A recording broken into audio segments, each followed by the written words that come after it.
বাংলাদেশে ঐতিহাসিক রাজনৈতিক পরিবর্তনের পর নতুন সরকারের হাত ধরে শুরু হয়েছে এক নতুন পথ চলা।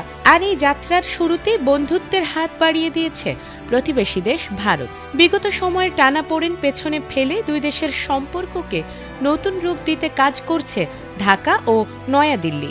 ভারতের পক্ষ থেকে জানানো হয়েছে, বাংলাদেশের নতুন নেতৃত্বের সঙ্গে কাঁধে কাঁধ মিলিয়ে কাজ করতে তারা সম্পূর্ণ প্রস্তুত এবং দুই দেশের দীর্ঘদিনের বহুমাত্রিক সম্পর্ককে আরও শক্তিশালী করতে তারা অঙ্গীকারবদ্ধ।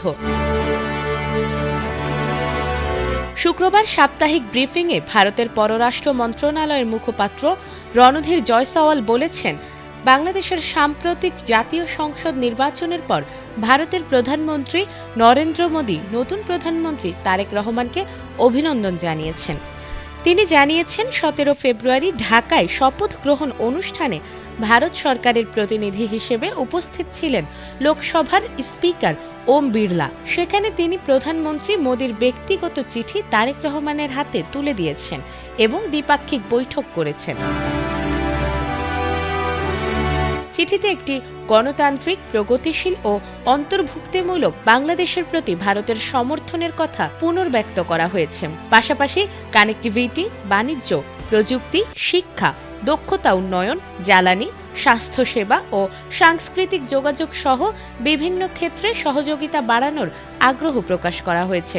সুবিধাজনক সময়ে ভারত সফরের আমন্ত্রণও জানানো হয়েছে, যেখানে তারেক রহমানের পরিবারকেও আমন্ত্রণের কথা উল্লেখ রয়েছে। এছাড়াও রণধীর জয়সওয়াল বলেছেন, উষ্ণ ও ঐতিহাসিক সম্পর্কের ভিত্তিতে দুই দেশের অংশীদারিত্ব আরও গভীর করতে ভারত আগ্রহী। ভিসা নীতি সহ সম্পর্কের সব দিক দিয়ে নতুন সরকারের সঙ্গে আলোচনা হবে বলেও জানিয়েছেন তিনি। উল্লেখযোগ্য বিষয় হল, গত 12 ফেব্রুয়ারির নির্বাচনে বিএনপি নেতৃত্বাধীন জোট 300 আসনের মধ্যে 212টি আসনে জয়লাভ করেছে। পরবর্তীতে তারেক রহমান প্রধানমন্ত্রী হিসেবে শপথ নিয়েছেন, যা বাংলাদেশের রাজনীতিতে নতুন অধ্যায়ের সূচনা হিসেবে দেখা হচ্ছে। নাজমুন নাহার জান্নাত, এটিএন বাংলা।